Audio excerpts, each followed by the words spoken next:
Vi har det ambitiøse mål, at vi vil tilbyde fremtidens skole, og det vil vi gøre allerede i dag. Hvad for nogle farver kan I se på den? Vi ønsker at lave skole, der skaber læring for alle børn, således at de kan se en mening med det, de skal lære.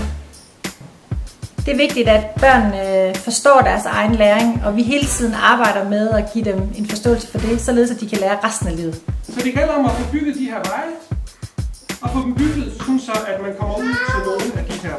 Vi vil lave rollespil og læringslejre. Et sted, hvor det er kompetencerne, der er i fokus, og ikke alderen. Vi vil skabe trygge, overskuelige og stærke rammer for et fællesskab.